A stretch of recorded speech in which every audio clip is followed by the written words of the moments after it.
para presidir. Senhor presidente, essa sessão. Senador Randolfo, senador Pedro Simon, senador Cristóvão Buarque, eu vim tratar hoje de um tema de mobilidade urbana no Distrito Federal, mas não posso deixar de fazer referência a essa fala do senador Cristóvão.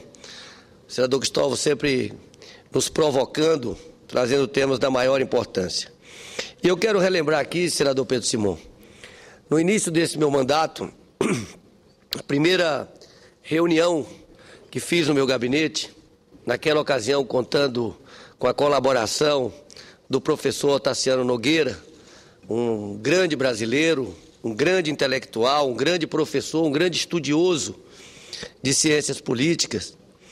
E nós falávamos, senador Randolfo, eu colocava que a prioridade do mandato seria uma reforma política. E naquela ocasião o professor Tassiano Nogueira começou a sorrir. E eu não entendi.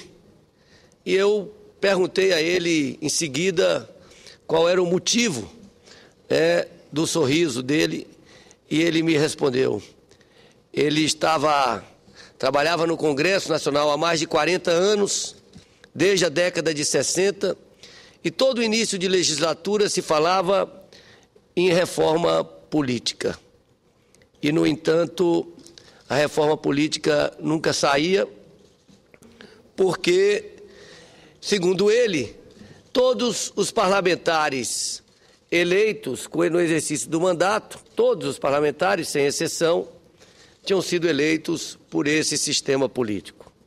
Daí a descrença de uma reforma política. E, de fato, isso aconteceu. Nós estamos chegando ao final do terceiro ano, a terceira sessão legislativa dessa legislatura, e, efetivamente, nenhuma reforma política foi feita e nem será feita. E nós precisamos, efetivamente, fazê-la. Como? Talvez só com uma constituinte que, efetivamente, possa mudar as regras da política no Brasil. Entendo que algumas questões são importantes, como, por exemplo, o fim das coligações. Acho que o fim das coligações resolveria grande parte dos problemas políticos no país. Mas, senhor presidente, senhoras e senhores senadores, eu volto a essa tribuna para tratar de um tema que ameaça a nossa capital. Falo da situação vergonhosa em que se encontra o transporte público de Brasília, não só pelo serviço extremamente precário que é oferecido à população, mas também pelos equívocos do governo do Distrito Federal em insistir em um modelo oneroso, defasado, sem planejamento, sem transparência e até mesmo sem gestão da informação. A situação caótica se anuncia há alguns anos e só tem se aprofundado com a opção preferencial pelo automóvel e pelo transporte coletivo movido a diesel. Um modelo que, além de ter custos imensos, deixa a população mais vulnerável a acidentes e sujeita a condições desumanas de deslocamento. Depende de uma frota sucateada que só agora começa a ser renovada. Os ônibus que circulam no Distrito Federal, além de tudo, emitem uma grande quantidade de dióxido de carbono, comprometendo a atmosfera a um ritmo que já chega a 186 mil toneladas por ano. Estudos já apontam que, se continuar nesse compasso, Brasília vai parar em 2020. Será impossível circular aqui, pois não haverá mais espaço para tanto carro. Brasília já superou a marca de 1.400.000 veículos e cerca de 14 mil novos carros são emplacados a cada mês. Somos a metrópole brasileira que mais paga multa de estacionamento ilegal. Aqui, o transporte individual continua a superar e muito o coletivo. Segundo o IBGE, em 60% dos lares brasileiros há pelo menos um carro. E de acordo com o IPEA, o DF é a terceira região metropolitana, depois de São Paulo e Rio, com maior média de tempo de deslocamento entre a casa e o trabalho. No ranking mundial, o brasiliense gasta nesse trajeto mais tempo que as pessoas que vivem em capitais como Nova York e Tóquio. Se a população é dividida pelo nível de renda, a situação fica ainda pior. Aqui, os mais pobres demoram 75% mais tempo que os mais ricos para chegar ao seu trabalho. O DF está em último lugar no ranking nacional preparado pelo IPEA. Pior, em muitos casos, os brasilienses correm sérios riscos de segurança, porque saem de suas casas antes de o sol nascer, enfrentam viagens de mais de 2 horas, muitas vezes em pé, e pagam passagens muito caras. Em junho, a população foi para as ruas mostrar a sua insatisfação, sua descrença no sistema de representação política, sua revolta com a corrupção e com a má qualidade dos serviços públicos. Mesmo com a agenda difusa dos protestos, destaca-se em todo o país e aqui na capital a luta pelo transporte urbano de qualidade. E quando o cidadão fala em transporte padrão FIFA, ele vai muito além da discussão sobre tarifas. Ele quer uma política de mobilidade urbana democrática e participativa, encarada como um direito social de todos e não exclusivamente como um negócio, a forma que o transporte urbano tem sido tratado pelo governo. A sociedade foi às ruas para mostrar que não quer governo a serviço de interesses privados, mas um governo a serviço da coletividade. Um governo que entenda, por exemplo, que o futuro está no transporte público de qualidade e não no transporte privado. Hoje, o progresso não se mede mais pelo número de carros nas ruas, mas pelo tempo que se perde no trânsito e pela qualidade dos serviços públicos prestados pelo Estado, graças aos impostos pagos pela população.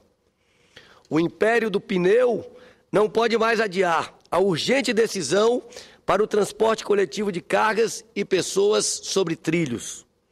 O que era uma indicação científica pela projeção de estudos, hoje passa a ser uma reivindicação popular, referendada nas próprias ruas. Temos de aproveitar essa energia, essa força de mobilização social, para efetivar a mudança pela qual Brasília precisa passar.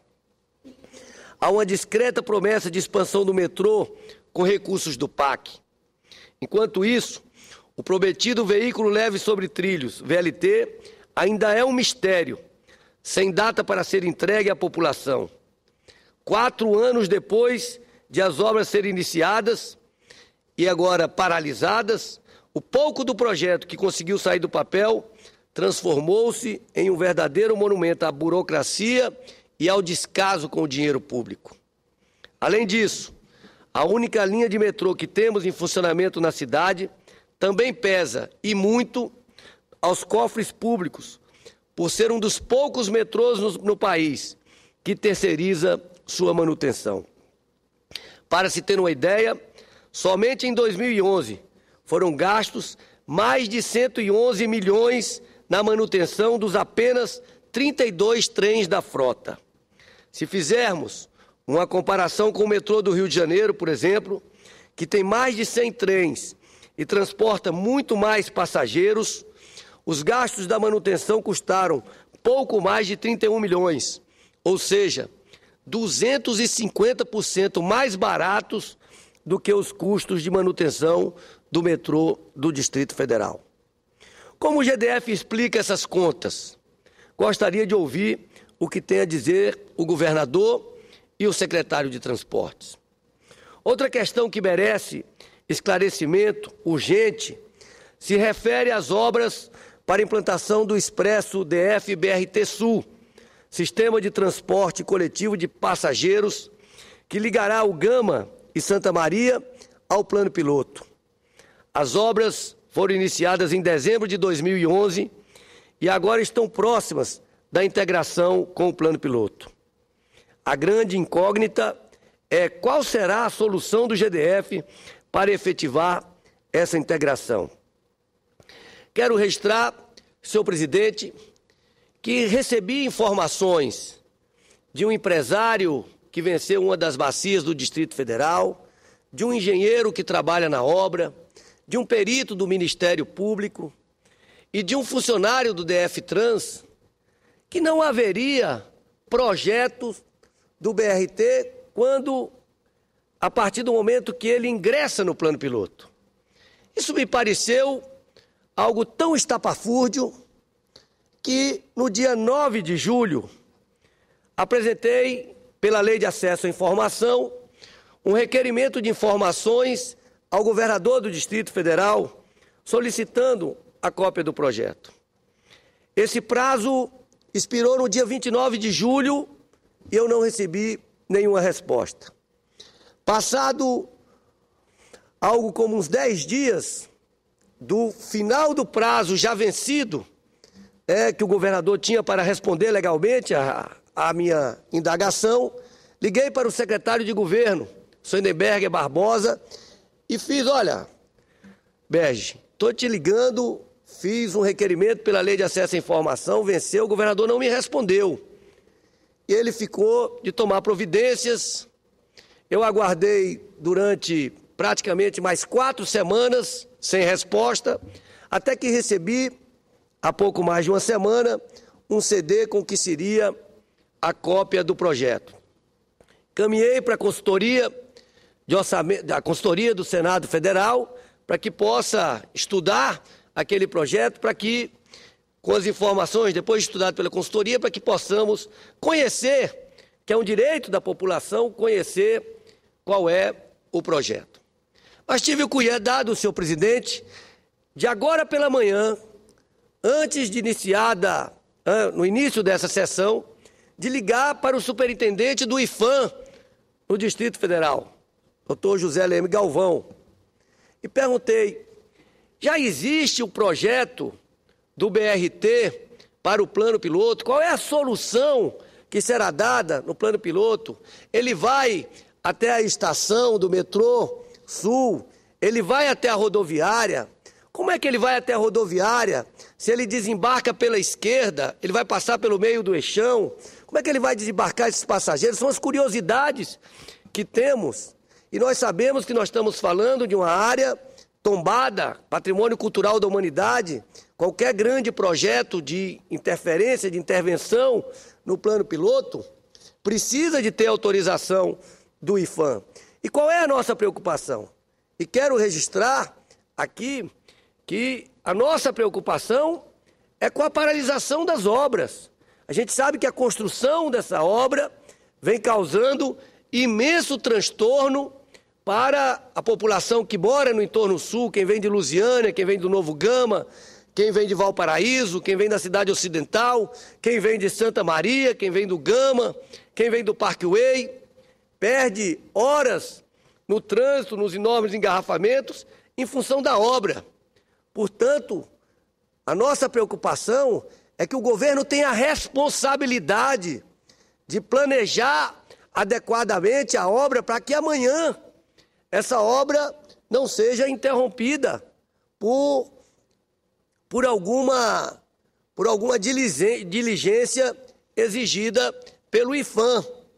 Então essa é a nossa preocupação e nos parece uma coisa tão absurda que neste momento, uma obra que já gastou quase R$1 bilhão, uma obra daquele tamanho, daquela envergadura, que até este momento o IPHAN não tenha um projeto para que seja analisado, para que seja apreciado, para que seja aprovado, para que essa obra possa estar pronta e servir à população do Distrito Federal. Veja o nível de irresponsabilidade com o dinheiro público que as coisas estão sendo tratadas no âmbito do governo do Distrito Federal.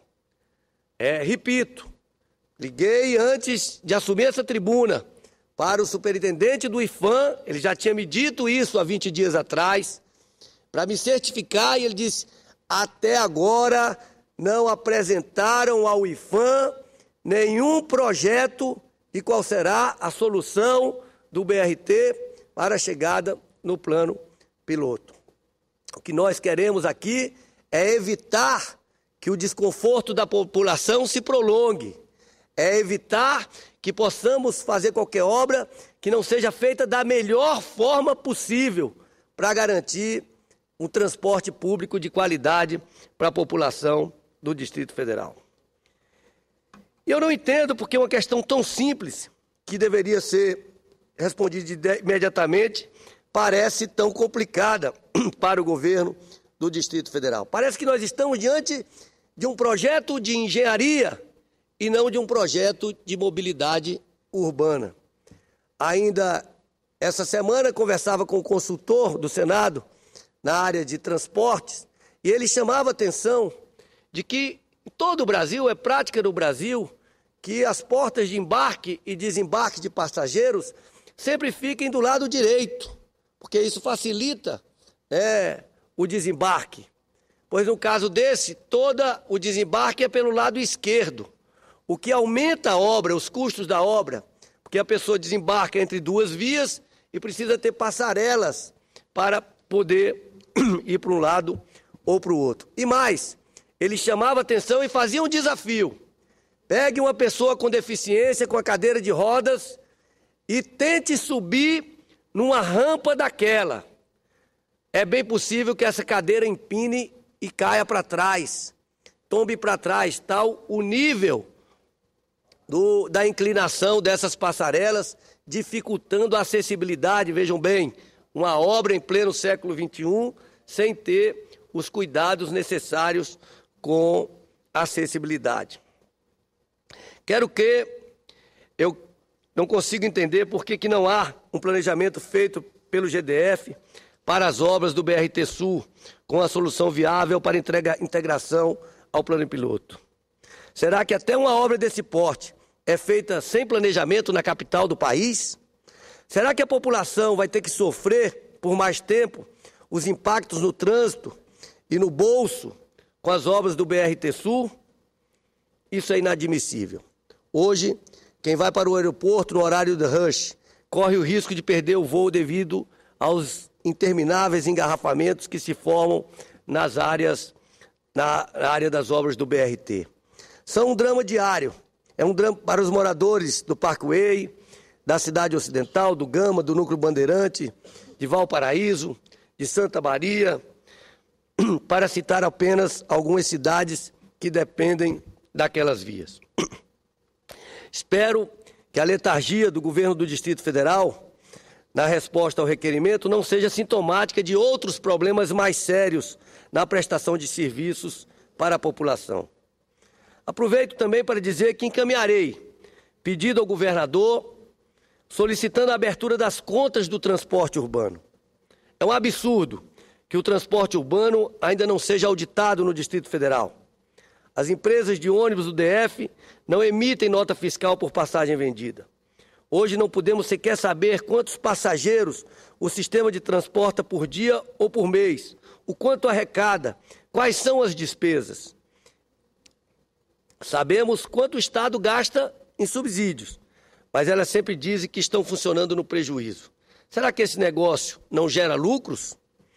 O governo do Distrito Federal mantém fechada a caixa preta do transporte público e mesmo depois das manifestações de junho, por mais transparência, apenas garantiu que as tarifas não aumentarão até dezembro. Mas é preciso ter a coragem de mostrar como se organiza o sistema, pois é inaceitável manter um serviço tão caro no orçamento sem mostrar seus componentes. Quando vemos esse tipo de postura do governo, depois de tantos protestos, só nos resta reagir de forma veemente. Até os benefícios fiscais concedidos ao transporte público pelo governo federal não aliviaram o bolso do brasiliense. A desoneração aqui no DF, infelizmente, acabou apenas diminuindo o gasto do empresário com a compra de combustível, sem garantir, de fato, economia para a população.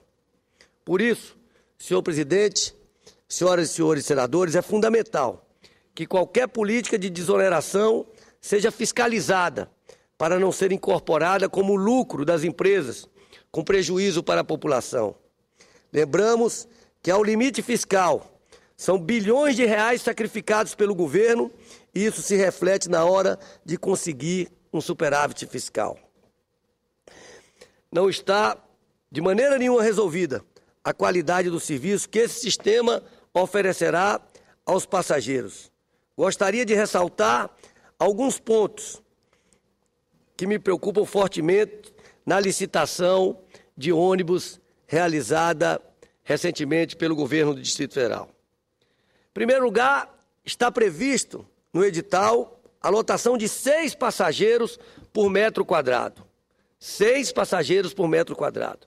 Mas como as pessoas que vão sentadas ocupam mais espaço, esse número na prática fica em torno de 9 passageiros em pé por metro quadrado. A propaganda do governo do Distrito Federal informa que haverá mais conforto para a população. E eu pergunto, que conforto é esse? Eu queria saber do governo do Distrito Federal como será possível caber tanta gente por metro quadrado. É como se pelo menos mais 8 pessoas estivessem aqui comigo nesse púlpito. E isso, é claro, é desumano.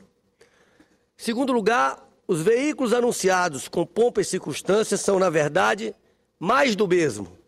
Podem ser de fabricação recente, mas estão baseados em uma tecnologia da década de 1960, já aposentada em vários países.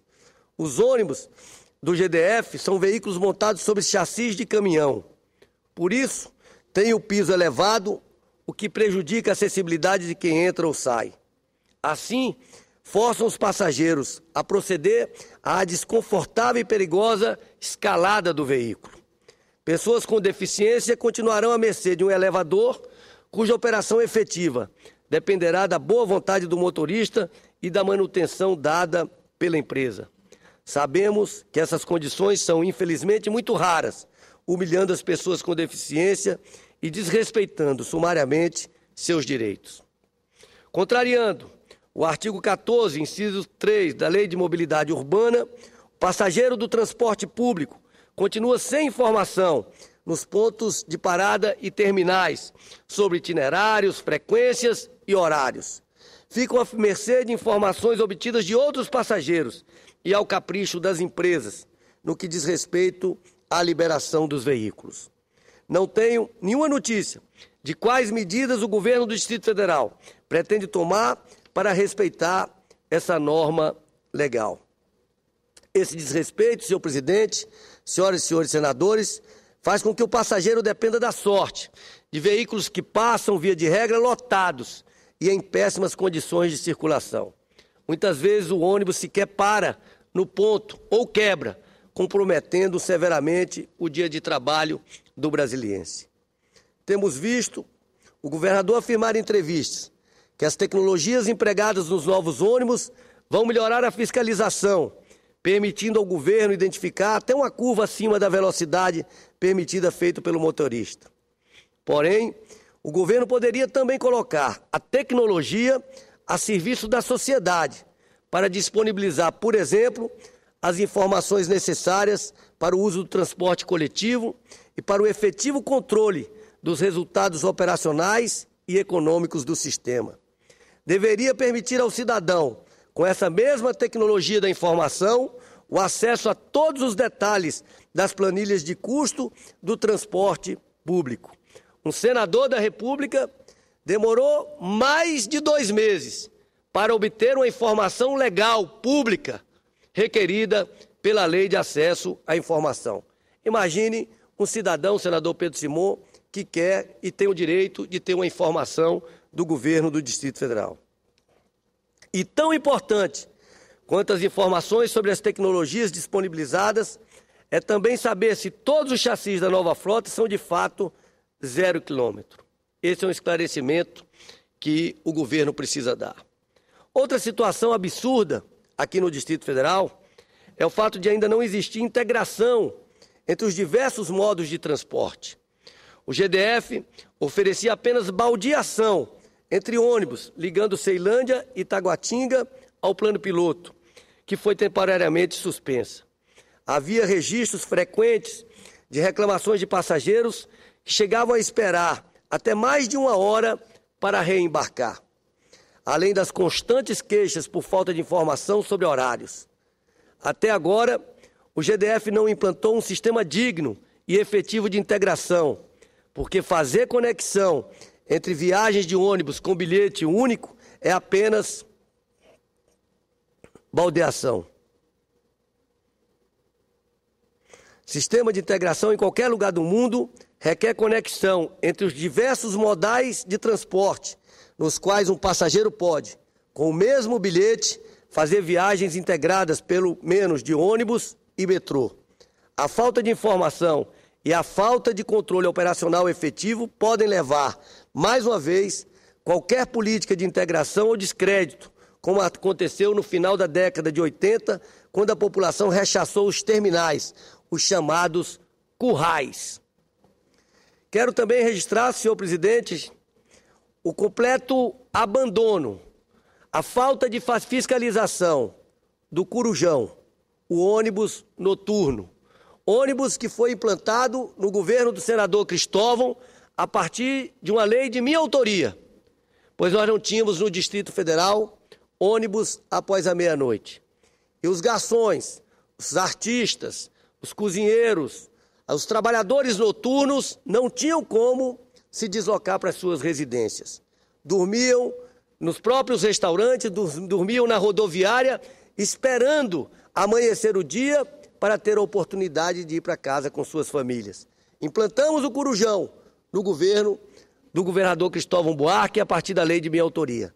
Mas nenhum governo depois, e muito menos este governo, tem fiscalizado adequadamente a prestação desse serviço fundamental para a população. Também não temos visto, senhor presidente, senhoras e senhores senadores, entusiasmo do governo do Distrito Federal com a ideia empreendida pela SUDECO de transformação do trem que liga Brasília a Lusiânia num trem de passageiros, garantindo um transporte mais barato para a população. Graças ao esforço do superintendente Marcelo Dourado, os estudos de impacto ambiental estão sendo de impacto econômico, de viabilidade econômica, estão sendo viabilizados, estão sendo realizados para que efetivamente possamos ter, daqui a alguns anos, um trem de passageiros ligando Brasília a Lusiânia. Mas o que nós percebemos no governo do Distrito Federal é uma clara opção pelo pneu. Senhor presidente, senhoras e senhores senadores, o GDF precisa responder satisfatoriamente às necessidades e ao pleito colocado nas ruas pela sociedade. Trata-se de uma questão muito mais profunda do que o preço de passagens. O que se quer é a adoção de uma política, de fato, discutida e fiscalizada pela sociedade, com um sistema diversificado de transporte, veículos modernos e integrados, caixas abertos, ciclovias, calçadas e vias bem conservadas, acessibilidade plena, fiscalização e engenharia de tráfego, saúde pública, educação para o trânsito, segurança, meio ambiente e até mesmo previdência social, porque o número de vítimas de acidentes é cada vez maior. É hora de o GDF acordar, porque, senhor presidente, senhoras e senhores senadores, Brasília já acordou. Muito obrigado.